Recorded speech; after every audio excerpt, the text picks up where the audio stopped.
Tertulis ya, yang tertulis itu 1747. 1747 karena dia dibangun mulai dari tahun 1744. Selesainya 1747. Nah, tulisan 1747 tapi di papan itu tulisannya anno 1748. Itu 1748 itu dihitung hari lahirnya.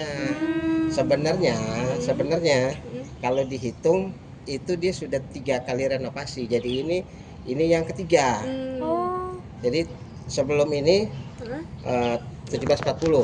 Iya, udah ada 1740 gerejanya. ya. 1740 itu pemberontakan Cina kan. Akhirnya ini hancur nih. Tapi bukan ini. Ada yang di sana kan gereja Katolik, kamu lihat yang sini salib suci. Oh iya. Nah, aslinya dulu di situ.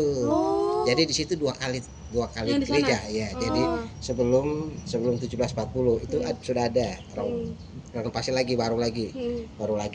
Yang kedua bangun lagi pas 1740 kebongkar lagi. Jadi dua kali. Iya.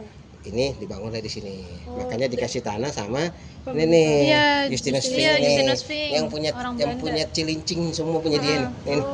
Kasar. Iya, zamannya Belanda ya, Belanda. Jadi yang punya cilincing ini punya dia. Iya. Itu dari Solo, Justinus di Dharma Solo sampai di Sukapura Dikasih sana, tanah. pokoknya punya dia. Dia kasih tanah ini buat bangun ini. Nggak lagi di situ. Jadi pindah ya dari sana. Jadi pindah. Sini di sana jadi Katolik. Oh, jadi gereja Nah, Katolik. karena memang asli itu Portugis itu kan Katolik. Iya, benar-benar Katolik, iya yang di Nah, cerita sejarahnya waktu Portugis masuk ke Ambon, itu kan semua wajib Katolik. Iya. Portugis toh. Iya. Nah, setelah Belanda masuk di Ambon, itu perang tuh 3 hari di kampung saya orang asli orang Ambon. Bukan orang sini. Ini merinding dengar. Asli orang Ambon. Jadi perang di kampung saya itu di laut itu 3 hari, kalah lah orang Portugis. Iya, nah itu harus Wajib ikut lah ya orang balik lagi ke Protestan. Ngikut Belanda, Balik iya ke benar. Protestan. Cerita sejarah itu kan merempah-rempah kan, VOC kan. Iya betul. Iya, ya, kalah akhirnya orang yang Katolik kita yang Katolik balik lagi Protestan karena Belanda, perintahnya Belanda. Tapi nggak semua, ada yang tetap Katolik. Nah dari situ baru mulai itu sejarah Protestan masuk ke Batavia. Makanya ada gereja Sion yang di dekat Kota Tua. Oh, Itu iya. pertama gereja di sini. Gereja pertama. Ada gereja lebih tua. Ini sudah nomor 2. Ini nomor 2. Jadi kalau ini dihitung 17, kalau hitung sekarang sih sekitar 300 tahun kurang. Kalau dihitung dari 1748 sudah 276 tahun. Nah, kalau dihitung sebelumnya bukan 276 kan sebelumnya ada 2 kali. Sebelum 740, 1740 sudah 2 kali bangun. Yang di sana. Iya. Ini yang ketiga. Yang ketiga itu dihitung dari 747 sampai sekarang. Jadi nah, mulailah di orang-orang pendeta-pendeta dari sana datang ke Batavia. Bangunlah gereja itu Sion. Dari gereja Sion itu yang dekat Kota Tua, dari gereja Sion lanjut ke yang ini. Nah, kali ini gereja sebelum kedua. gereja di sini itu kan orang-orang Portugis, orang-orang dari Malaka ini dibuang ke sini. Oh iya. Yang cerita Mardikers itu, Iya, itu Mardikers. budaya Om sebenarnya nggak cerita situ, cuman buat kalian tahu dikit itu kan Mardikers itu kaum budak itu mereka dibuang ke sini dengan catatan mereka di sini biar mati. Ternyata enggak. Mereka kumpul-kumpul ini, mereka dibikin gereja ini, mereka ada di sini, berdatangan di sini, jadilah nih gereja nih di sini. Jadilah komunitas yang dibilang Kampung Tugu. Itu ada di sana di belakang itu Kampung Tugu ya. Di sana ada Kampung Tugu, di sana juga ada Kampung Tugu. Di semua dulu kan Kampung Tugu. Tanahnya itu tuh luas sampai di sana, yang punya tanah ini Justinus Fink ini sampai ke Sukapura sana, sampai ke Makassar. Itu kan Cilincing. Semua Cilincing punya dia. Jadi tanah besar kita ini kalau di BPN itu semua itu pemberian dari Justinus Fink. cerita. Orang Belanda. Tapi yang dibilang kalau dibilang nanti kalian dengar cerita sejarah tapi ada yang berbeda-beda sebenarnya. Cerita Tugu itu sebenarnya diambil bahasa cerita mereka ya. Diambil dari penggalan kata Portugio. Padahal saya cerita sejarah sebenarnya baru dapat lagi, bukan sebenarnya itu. Apa tuh? Cerita sejarah Tugu itu di Yon Air. Di Yon Air itu ada batu. Ada batu. Namanya batu tumbuh. Batu tumbuh itu sejarah adanya Tugu. Jadi batu tumbuh itu yang sekarang dibawa di Museum Jakarta. Kenapa nggak ada tugu di sini? Harusnya kan ada tugu, gereja tugu. Iya. Mana tugu di sini? Nggak Namanya kan ada. gereja Tugu. Harusnya di mana-mana tugu tuh ada tuh tugu. Iya, ada tugunya. Nggak ada. Dibilang ambil dari Portugis, nggak juga. Saya coba tanya sejarah-sejarah dulu yang kalau ini, mereka bilang sejarah itu dari situ batu tumbuh itu jadi tugu. Dari Yonair. Ada di Yonair itu batu itu sudah dibawa ke Sudah Museum dibawa ke Jakarta. Museum Jakarta. Makanya kalau Dipindahkan ya? nanti kamu searching cari itu. Kalau cerita Om Jarang ini, cuman mereka bilang ngambil dari Portugis, sebenarnya bukan.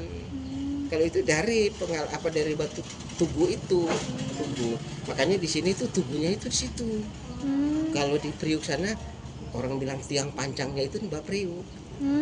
Iya, Mbak Ya, Priuk, makan Mbak utara Priuk. itu dia punya tiang pancangnya. Ada di Makan situ. Mbak Priuk. Makan Mbak Priuk. Di sana ada pitung. Di sini tugunya batu tumbuh itu. Makanya kenapa batu tumbuh itu dibawa ke sana? Karena itu kayak dibilang apa ya? Pokoknya tiang pancangnya lah. Itu kalau saya baca sejarah, karena saya memang orang kebetulan karena di gereja ini memang bidang saya. Makanya kalian saya bisa buka gereja karena memang bidang saya. Tidak ada yang bisa buka ini kalau tanpa pengetahuan saya, karena saya surat kalau dari kalian sekolah itu pasti yang tanda tangan saya. Pasti tanda tangan saya. Cuman kalau kayak gini ya nggak apa-apa. Nah itu cerita dari situ sejarahnya. Mereka datang di sini ternyata nggak meninggal. Mereka bikinlah komunitas tugu. Makanya ada kerontong tugu, ada tuh ceritanya. Dari sini lah mulai dihitung 1748 sampai sekarang gereja ini begini. Renovasi kecil-kecil iya, tapi nggak ada yang rusak, hancur enggak. Tetap seperti ini. Inilah makanya sejarah tentang gereja tugu itu. Nah kalau dia punya kondisi fisiknya masih tetap ini. Tetap khas. ini. Iya, khas Eropa, bangunan khas Eropa. Kalau bilang Portugis, kayak gini. Bangunan Portugis kayak gini. Ini Belanda. Iya. Kan bisnis ini Belanda. Makanya kenapa desain gereja ini kalau kamu lihat itu desain gereja itu pasti Belanda. Ciri khas bangunan Belanda. Kamu lihat di Depok, kamu lihat di Immanuel. Immanuel itu yang gereja dekat itu Gambir, yang kepalanya kubah. Iya. Itu pusat kita. Tapi umurnya lebih tua ini. Ini lebih tua. Kalau di situ sudah di atas dari pokoknya jauh deh. Kayaknya lebih jauh nomor tua itu 2 sini. Nah kalau bilang tua sebenarnya sih ini juga sebenarnya paling tua. Kalau dihitung dari dia udah 3 kali kan, tapi diambilnya yang terakhir, yang ketiga. Nah dia di bangunan dalamnya tetap ini masih aslinya semua. Ini semua masih asli. Inilah ubin pertama nih dia. Ubin pertama yang ini. Ubin pertama, kedua, ketiga, ini sekarang keempat. Pertama. Ini tadinya nggak dibikin begini, cuman karena permintaan dari pengunjung, makanya dinas bikin. Karena dinas, cagar budaya iya, ya. jadi biar ada kelihatan nih ubin pertama, kedua. Nah ubin-ubin ini kalau kamu punya orang tua zaman dulu itu mereka punya rumah tuh tegal-tegal zaman dulu ini. Tegalnya kayak gitu. Mau dicari lagi mereka nggak ada. Makanya dipakai ini andesit namanya ini. Ini biar mirip-mirip. Lalu di dalam ini semua masih seperti ini nggak berubah. Cuman bangku-bangku ini sudah yang kedua. Sama dengan lonceng itu juga kedua. Sudah yang kedua. Nah, yang ciri khasnya gereja ini dia punya bangunannya ini loh. Iya, jendelanya kan masih jendela besar. Kalau nggak keberatan masuk dalam Misi. Ada gereja itu yang terbuka. Maksudnya terbuka ini welcome untuk siapa aja. Ada gereja yang kadang mereka tertutup nggak mau nerima. Iya. Bebas. Terbuka. Bebas. Makanya kenapa yang paling banyak berkunjung sini maaf yang Muslim. Yang paling banyak yang Muslim. Nah di dalam ini benda yang masih tertinggal ya, kami bisa ya harusnya di museum tapi kami nggak kasih ini. Ini kami ini aslinya masih seumur ini, seumur gereja. Kalau ini karena kan kita masih pakai. Iya. Mana kok pakainya? Nanti saya jelasin. Kalau yang ini kalau nuansa cerita sama dengan kalian waktu di akikah potong rambut. Itu pertama anak kecil datang ke bawah di gereja kita dibaptis. Dibaptis pakai air, nanti airnya ditaruh sini baru dibaptis. Inilah ceritanya ini namanya bejana baptisan. Kalau yang ini dulu buat persembahan. Jadi zaman dulu tuh nggak ada kantong-kantong kayak gitu, nggak ada. Pakai semua datang taruh sini. Jadi inilah bejananya ini. Kalau yang ini buat perjamuan kita ada roti yang dibilang pasca. Oh, iya. Ini itu anggurnya di situ ini. Nah ini tapi ini sudah bukan asli. Yang aslinya ada, kita belum keluar. Ini yang masih asli. Ini asli. Nah ini umur sama gereja, sama. Makanya harusnya dikasih ke museum, kita kasih. Karena ini kita pakai. Nah kalau yang di sini semua selain ini bangku, yang lain semua masih. Lampu-lampu ini nggak ada. Ini kan ini Betawi punya. Tapi yang aslinya itu lampu kayak gini tapi juga bukan asli. Karena sudah hilang waktu itu, makanya kita suruh ganti semirip ini. Tapi kalau mau tahu aslinya, kakak lihat sama seperti di balai kota. Yang penuh yang gede-gede itu. Oh iya. Sama persis, atau di istana. Oh iya. Sama persis. Kita suruh cari lagi nggak dapet mereka. Jadi dikasih aslinya. Nah kalau dia punya kondisi mimbar ini sama persis. Nah kalau cerita ini, cerita apa namanya, tempatnya tempat apa? Merah juga nama saya. Saya juga habis dari sana, dari sini. Habis pulang sama pendeta. Jadi tempat ini buat apa? Ini dulu kalau misalkan ada petinggi-petinggi Belanda, duduknya di sini kayak apa namanya? Perdana Menteri terus apa nama Menteri dan pati semua di sana kiri kanan. Jadi mereka nggak duduk bareng jamaat yang lain ya? Harus ada ini dong, ada pejabat Oh, dong. iya. Ya kita di sini presidennya di sini, wakilnya menteri di atas kayak gitu. Iya. Nah sekarang dipakai untuk kita majelis kalau kita yang melayani. Untuk yang lain di sini. Ya, yang ini jadi semua ada di kiri kanan sini, kami yang bertugas. Jadi kalau di sini di kalian itu berarti apa nih? Bilal ya? Oh, iya. Yang di sana kan ustadznya di atas kan. Iya. Yang sebelum ustadz itu yang mimpin buat sebelum khotbah itu, yang mimpin sebelum khotbah. Iya, ada Bilal. Bilal ya, Iya, nah ada itu dia Bilalnya. di sini mimbar ini. Nanti pendeta khotbahnya di sana. Itu setelah itu. Nah di sini di sana itu buat mimpin lagu. Di sini choirnya. Sekarang pakai choir. Jadi dia punya itu dipakai choir. Cuman yang membedakan di sini dengan gereja Sio sama gereja di yang kepalanya kubah itu, di sini dia nggak ada organ khusus, piano. Jadi kalau di sana dia pakai orgel. Iya. Dan di sana dia ada piano khusus. Piano itu hanya dari luar, nggak bisa, kita nggak bisa bikin di sini. Kita nggak ada. Jadi kalau di sini memang jadi ada piano khusus. Cuman memang dulu piano zaman dulu gereja ini ada, tapi itu bukan piano khusus yang untuk gereja ini. Jadi udah paling kita piano biasa. Piano biasa. Sini lebih ciri khasnya dengan keroncong. Karena kan asli keroncong Tugu ya. Keroncong itu lahirnya di sini. Jadi jangan bilang keroncong dari Jawa, enggak. Keroncong Tugu dari sini. Nah, kenapa mereka di keroncong? Nama keroncong itu pun asalnya itu dari alat itu kan mereka bikin keroncong ukulele kan sih. Sembari dia nyanyi kan bunyinya crong. Makanya keroncong. Itu ceritanya. Jadi di Portugis juga nggak ada keroncongnya. Jadi itu asli di sini, dari Betawi. Nah kalau bilang keroncong, bikin keroncong itu pun saya itu dari kecil juga bikin ukulele itu. Kalau bilang lebih jago main keroncong, orang Ambon lebih jago. Dan orang Ambon memang lihat aja kalau kamu searching di Google, main keroncong 1000 keroncong dia apa di kita di ukulele di saya itu kamunya. Makanya dari anak kecil sampai orang gede semuanya bisa. Itu ciri khasnya. Tapi terlahirnya bukan dari sana. Di sini. Di sini. Nama keroncong itu dari sini. Jadi dia mereka main kan kita garuk bunyi. Trong makanya dikasih namanya keroncong. Jadi bukan dari Jawa, bukan dari Ambon, tapi dari sini. Dari sini. Makanya ada grup keroncong, ada keroncong Tugu, ada keroncong Caprino, ada keroncong Balai Keroncong, itu ciri khasnya. Keroncong Tugunya dia lahirnya dia dari sini. Itu cerita keroncong ya, itu seni budaya. Nah kalau terkait gereja ya ini kondisinya gereja ya seperti ini. Kalau untuk sampai ke belakang, ciri khas bangunan Belanda, dia punya mimbar, tidak ada tangga naik dari sini, dia pasti dari belakang. Ciri khasnya bangunan Belanda. Makanya kenapa waktu acara bikin kamu nonton sinema Glenn the Movie, cerita kilas balik tentang Glenn. Glenn, artis. Artis yang itu. Di sini. Bikin filmnya di sini.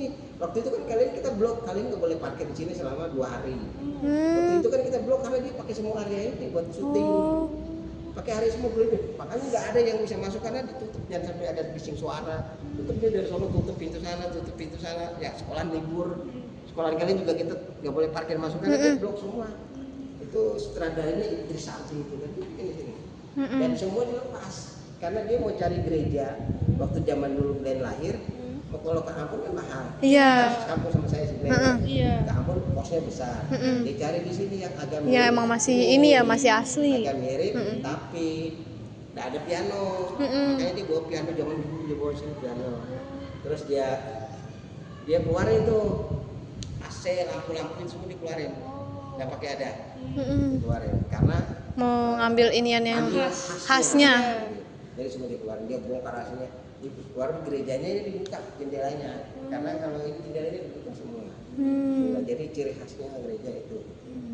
Gereja ini cerita sejarah tentang gereja. Nah, kalau di belakang, saya mulai cerita di belakang.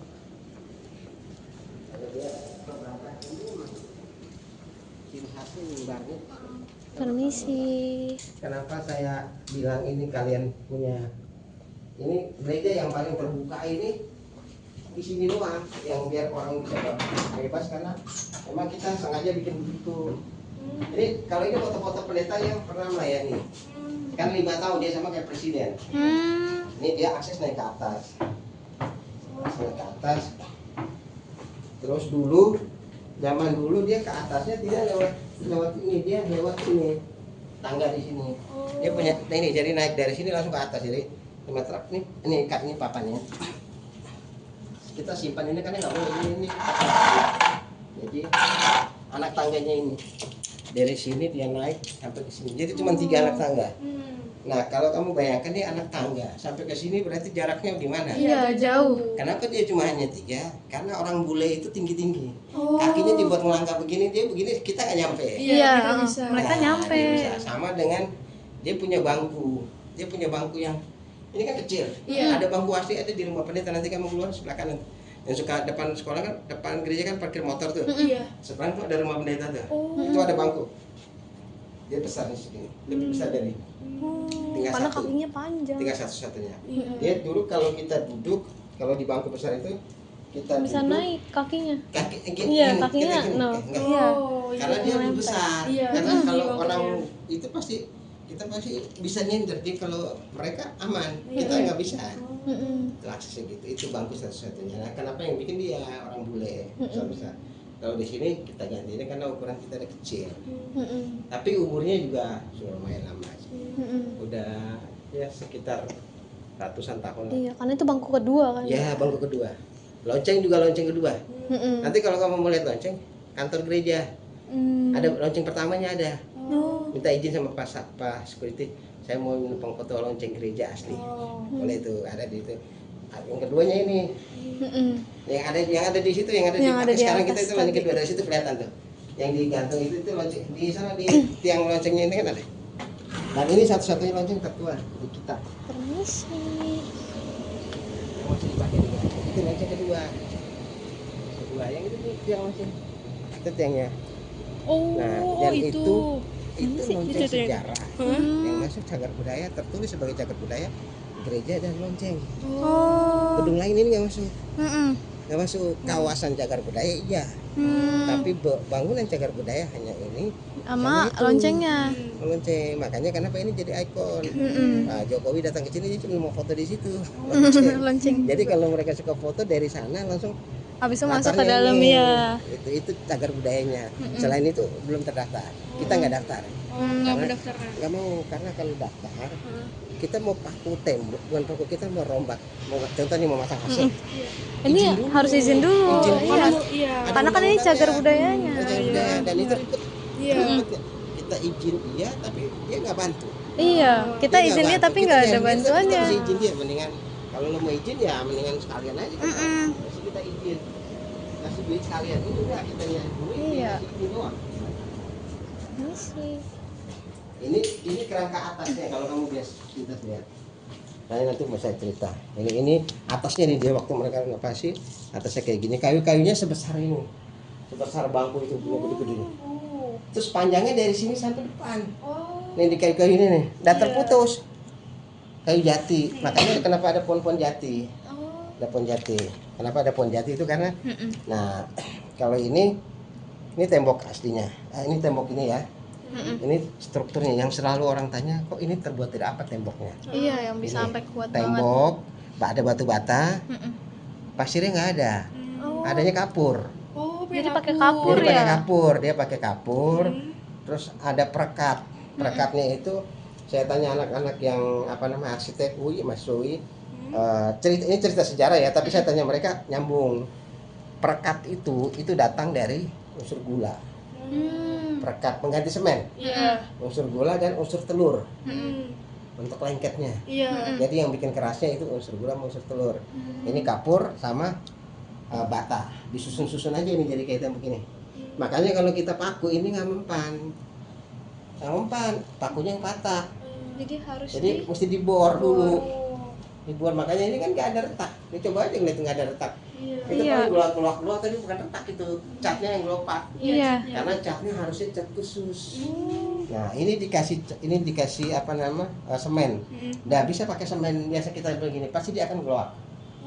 Nah, ini sekarang dikasih semen. Ini semennya diciptakan semen ini, semen khusus. Nah ini makanya dituliskan heritage plaster kan, dia khusus untuk semen khusus di sini. Dan cuma ada di 2 daerah, di Surabaya satu sama di Makassar. Nah, semen ini kalau dipakein dia akan kalau pagi-pagi ini keringat, keluar keringat, pori-porinya terbuka, dia air keluar. Nah kalau dia keluar, ini semen ini dia ada buka pori-porinya. Tapi kalau kita pakai semen biasa kita tempel tuh, nggak bisa. kayak gitu tuh. Jadinya Jadi malah kelopak gitu, yang di depan lebih kelihatan banget di depan. Karena dia pakai semen ini, makanya nih ini dia. Nah ini pakai semen ini dia nih. Ini nih. Iya, jadi dia makanya nggak gampang ini. Nggak gampang melekat. Kalau di sini nggak begitu just. Nah ini sebelum kita ini ada di pojok di depan gereja, di pojok depan di luar ini untuk pengukur air. Jadi di Jakarta Utara, bukan di Jakarta Utara dia bisa tahu di sini banjir apa enggak. Sampai ke sana dia dari ini alat ini bisa terkonek sampai ke mereka. Makanya di sini kan kita nggak banjir walaupun ada kali, dia tahu. Separah-parahnya pasti depan gereja doang terkenal. Dia sudah mengukur, dan ini bangunan tinggi ini sudah dari zaman dulu tahun 748 tadi, 744 bangun kan? Dia sudah setinggi ini. Sudah setinggi dari bangun pertama. Bangun gereja ini pertama 1744. Sudah tinggi segini. Dan dia sudah mengukur ketinggiannya, dia sudah tahu dengan ini dia sudah tahu ketinggiannya. Kalau dia sudah banjir ini gereja berarti Jakarta sudah tenggelam. Kasarnya begitu. Makanya tingginya segini. Nggak pernah kita belum uruk-uruk ini segini doang dia. Jadi mari kita ke depan saya.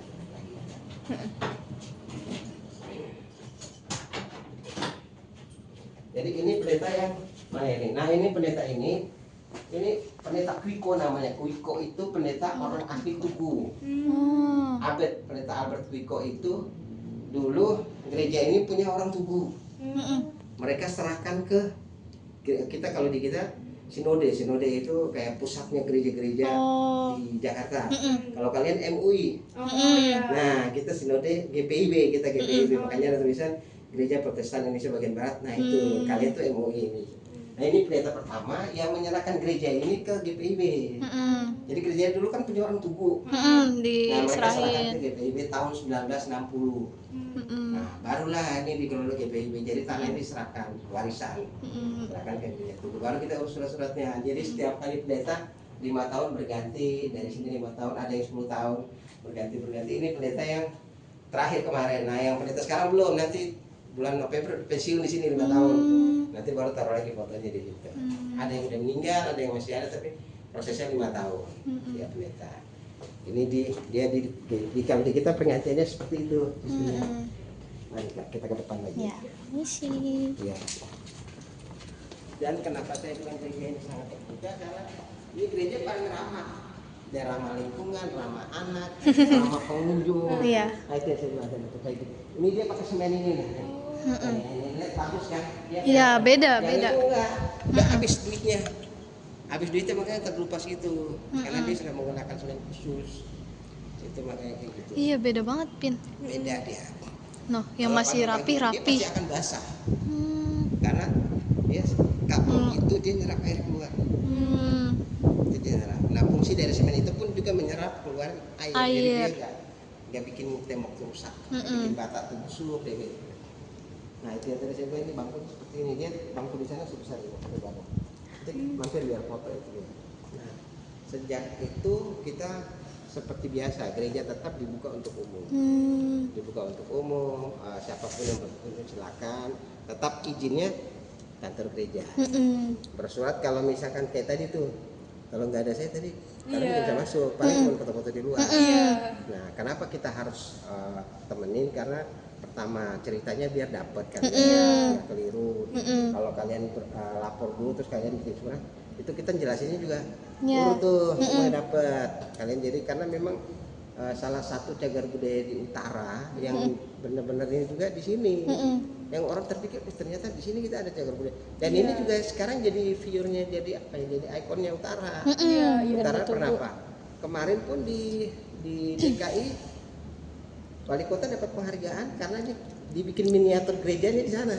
Di lapangan banteng dia bikin gereja tapi miniaturnya yang kecil ya, segede apa ya, ya gini lah, dari situ sampai sini dibikin kecil. Jadi gereja benar-benar dibangun di sana miniaturnya. Dapat juara kecilnya. Dapat juara 1 Dama Keroncong. Jadi di dalam gerejanya di sampingnya ada rumah budaya yang si Lisa. Lisa kan alumni kalian itu. Yang rumah budaya itu Lisa Mihal itu alumni dari situ. Alumni, makanya dia yang sekarang kan eskulnya Keroncong kan di rumah dia.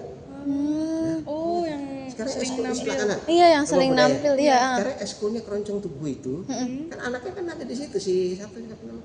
Kak Frans ya? Iya, Hans. Iya, Hans. Kak Frans. Iya, Ya, dia itu suka namanya tampil. si Frans. Iya, Nah, suka itu tampil. dia. Itu Keroncong Tugunya mereka punya itu. Dibilang Keroncong Tugu itu mamanya. Penelitiannya. Makanya pernah tampil di Pendirinya sekolah. mereka. Makanya itu paling tua Keroncong itu Keroncong Tugu dia. Bukan situ. Itulah ciri khasnya Kampung Tugu ada di dia. Ini, jadi kalau cerita mau tanya ke budaya Tugu, tanya sama bapaknya, maknya, bapaknya orang Batak, nggak tahu dia, tanya maknya, maknya itu asli keturunan orang Tugu asli, jadi lebih pintar mamanya. Makanya mamanya kamu digandeng kamu sekolah kalian untuk bikin eskulnya Keroncong. Iya. Kalau kalian sudah berhasil itu dia akan kirim kalian ke Singapura. Iya, itu kayak tampil Kak sama Frans teman-teman. ya. Iya, gitu. Karena memang kerjasamanya mereka. Itu lebih sejarah budaya pasti saya suruh ke situ. Saya akan kasih misalkan ada anak sekolah bikin. Iya, Keroncong. Saya rekomendasi ke sana karena di sini gerejanya doang saya ceritaan. Nah, Karena kalau Keroncong gereja, Tugunya di sana. ya, Keroncong Tugu budayanya. Nah kayak di sini di Kampung Tugu ini ada berapa marga? Ada Mihes, ada Abraham, ada Cornelis. Yang 7 marga itu yang boleh dikubur di sini. Di sebelah. Jadi kuburannya bukan kuburan buat kita semua, Bukan sembarangan. Bukan khusus si sembarang. Pans punya keluarga Mihes, Brone, Andries, Kuiko, Abraham. Apa lagi apa ya? Ada 7, pokoknya ada 7. Ada 7 itu. Boleh di sini. Nah, kalaupun saya boleh dikubur di sini, izin dari mereka. Tapi pelayanan kematiannya saya yang layak. Jadi mereka hanya boleh dikubur, tapi itu kita. Jadi pengelolaan untuk mereka misalkan nih, yang mau meninggal nih, ini orang mana nih? Orang Tugu asli bukan? Nah mereka yang tahu, karena kan sudah kawin mawin kan, jadi tetap mesti yang tahu mereka. Tapi tetap pelayanannya kita dari gereja, karena ini kan satu paket ini gereja. Sertifikatnya udah punya gereja semua. Jadi mereka udah serahkan, yang pendeta tadi udah serahkan, makanya dia udah jadi milik gereja, bukan lagi milik mereka, bukan leluhur mereka lagi, bukan. Itulah cerita gereja. Kalau masalah hubungan dengan lintas agama, sini trennya. Makanya gereja ini yang nggak pernah dari dulu tuh nggak pernah ada cerita, gini-gini nggak ribut nggak, karena gereja paling keren dan paling welcome, dia paling terbuka. Makanya di data saya itu yang paling banyak berkunjung itu Muslim. Ada dari ibu pengajian, ada dari yayasan-yayasan Islam. Kayak Yayasan Gus Duri itu yang Jenny Foundation itu setiap tahun tuh. Itu satu-satu mobil dari Surabaya langsung mereka. Tuh belum dari yang mahasiswa Islam se-Indonesia. Pasti tiap tahun ada di sini. Makanya kalau datang tuh penuh. Sekali bangku penuh 150 orang. Itu mereka kemarin terakhir tuh dari wali kota, ibu-ibu dan wanita se-Jakarta Utara. Itu istrinya lurah, istrinya camat, istrinya kadis-kadis semua itu semua pakai kerudung. Datang sini lah bikin vlog di sini. di bawah pimpinan istrinya Pak Wakil Wali Kota. Akhirnya dia sudah bikin di sini mau pulang. Pak Wakil telepon saya, Pak Jo suruh ibu-ibu tunggu saya mau datang juga. Datanglah bikin vlog lagi di bapaknya.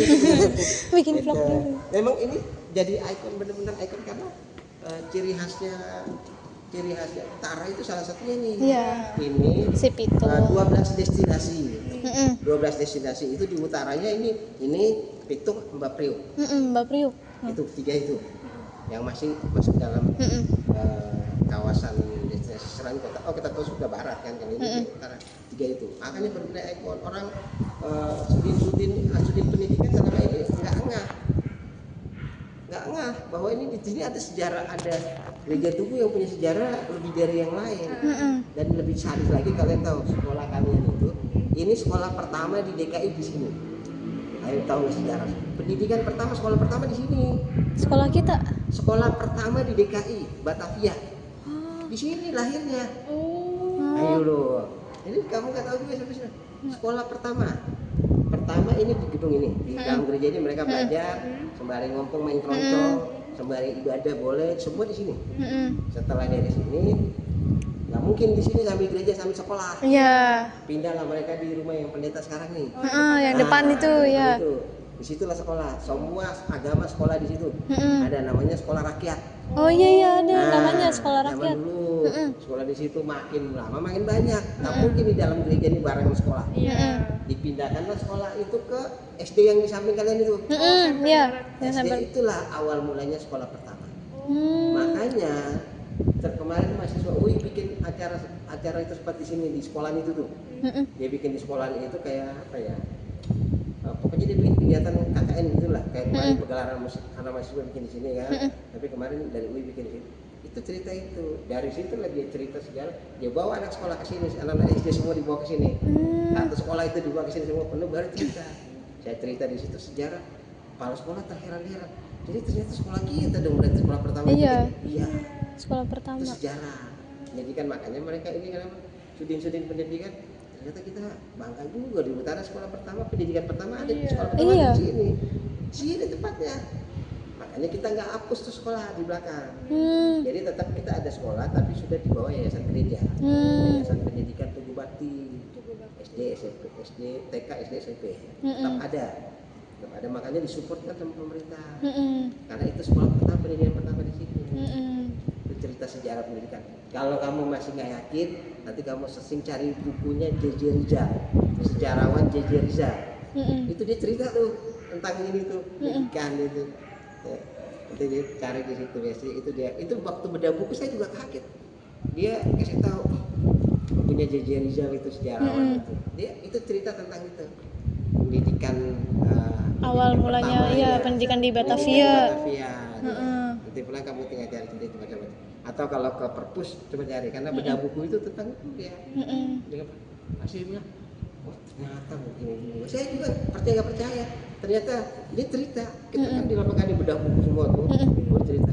Kalian harusnya di utara bangga. Pendidikan pertama ada di Tugu. Ada di Tugu. Nah satu lagi.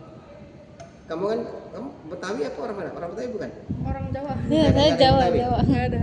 Dibilang orang asli Betawi ini di sini. Dari sini asalnya. Ya, sekarang tahunnya tahun berapa? Iya, 17. Nah, Batavia tahun berapa? Nah, itu Sesudahnya ini. Iya. Nah, kalau cerita Batavia, yang terkenal itu orang bilang Betawi sebenarnya ini. Makanya kenapa Keroncong Tugu punya baju itu? Bahasa Betawi, baju apa nama? Celana Boim. Encim, ya celana boim. Celana boim Encim Betawi. Asli Betawi. Cuman memang Betawinya Kristen. Jadi mereka tampil itu pasti baju koko. Baju koko nggak ada baju lain, baju koko. Iya, baju koko. Betawi, ikat pinggang, itu Ada pecinya kadang iya. Nah, orang pertama mereka di sini dari dulu. Jadi kalau hitung-hitung 16 sekian lah. Tahun 16 berapa gitu tuh ceritanya. Nah, ini sudah kamu suka lebih khusus ke gereja. Jadi kalau orang cerita tentang kitab-kitab ini, nanti kamu cari tahu dengan versi kalian. Al-Quran pertama ada saya pasti ngomong ini, pertama ada di Indonesia di mana lahirnya, kalian harus tahu biar kalian tahu agamanya. Di mana, di Istiqlal ataukah di Madura kah, di mana kah, itu pesantren mana kalian harus tahu. Karena ini pertama ini ada di sini. Alkitab ini pertama di Indonesia ditulisnya di sini. Gereja Di Tugu. sini. Makanya semua orang mau ngomong apa tuh, Alkitab pertama ditulis di sini.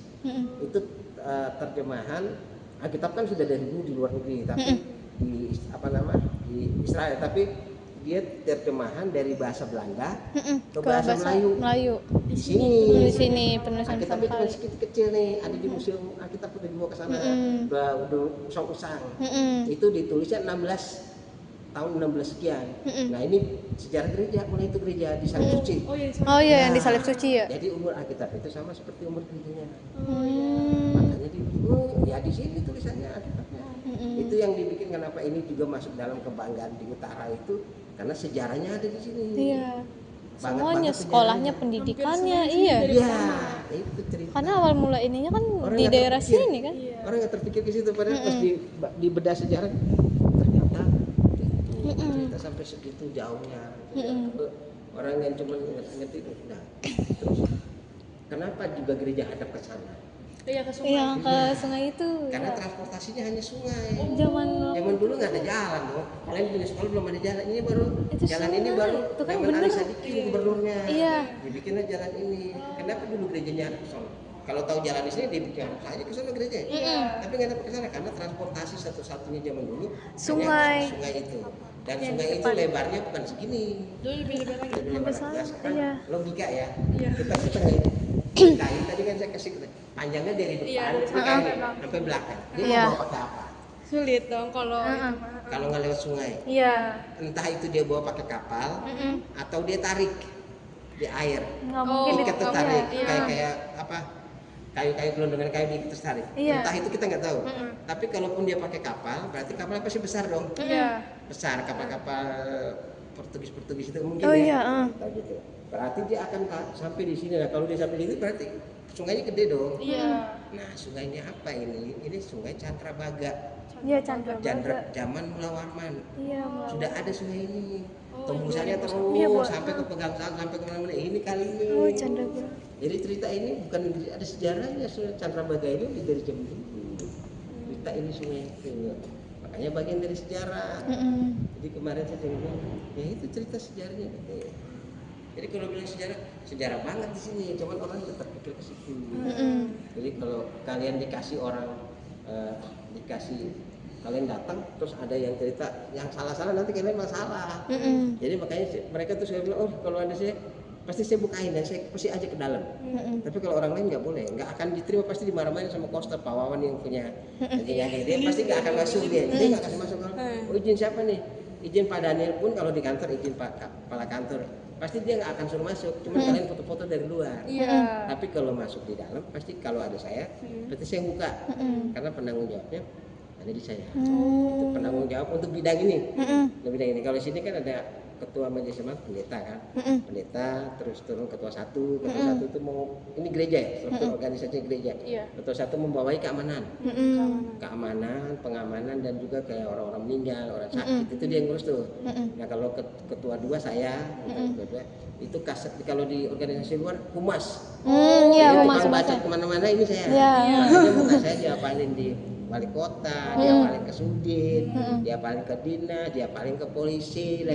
Jadi kalau saya tinggal telepon ke polisi pasti datang, karena mereka udah hafal muka saya, karena itu tahu bidang saya. Jadi ketika ada tamu tentang ini pun pasti yang dihadapi saya, pasti mereka akan tahu. Oh iya no, kepala sukunya sono dia itu pasti mereka akan tahu. Jadi kalau penghubung ke luar pun pasti saya akan datang. Itu ceritanya. Jadi kalau saya nggak tahu sejarahnya, nggak mungkin saya cerita kemana-mana. Iya. Itu jadi mendingan harus tepat Orang yang tepat. orangnya. Makanya nomor telepon saya pun sudah disebar di teman-teman kalian, sudah dari dulu itu. Mau ketemu, Pak Jos kita mau kunjungan nih, ya kirim suratnya. Pasti dari teman-teman. Nanti ke sana pasti ke Pak Jos. Habis itu terikut banyak bikin orangnya. Surat, dia bikin surat, WA ke saya kalau nggak Pak Daniel kepala kantor. Kalau nggak ke saya kepala kantor, nanti pada kantor WA Pak Jus nih anak-anak mau berkunjung nih satu grup nih. Karena bukan kalian doang kok, 9 dari sono. 92 mainnya ke sini. 75. Belum yang dari Jakarta Barat sana mereka kan tur. Jadi kalau yang dari pusat tuh habis dari gereja Kota Tua, dia nyambung lagi apa yang gereja apa satu lagi baru Istiqlal. Dia turnya gini. Kota Tua, Istiqlal, Katedral, baru sini. Iya. Dia punya turnya itu anak-anak sekolah tuh. Jadi mengenal keberagaman Yang ada, lintas agama. lintas agama. Jadi habis dari Kota Tua, Istiqlal, Katedral, sini. baru Vihara di Romangun. Iya, Vihara di Romangun. Baru apalagi Hindu di mana gitu baru dia terakhir sini. Itu dia punya tugas-tugas tuh kayak gitu. Iya. Satu-satu bus.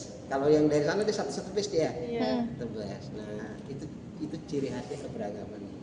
Makanya gereja ini yang ya lumayan terbuka dan nggak membatasi, cuman selalu pasti saya nanya dari sekian ratusan orang yang grup yang datang, pasti saya nanya kalian boleh nggak masuk ke dalam, itu pasti saya nanya pertama. Oh ya tadi Bapak Ya, karena ada yang nggak boleh. Nah kalau kalian boleh masuk, oke kita ngobrol dalam biar mau nyalain AC kita ngobrol. Nah kalau enggak berarti dia akan di depan situ, saya pasti akan ajak ngobrol di situ, buka pintunya ngobrol. Nah karena mereka kan anak-anak muda kan tahu sendiri, mereka pasti bikin vlog.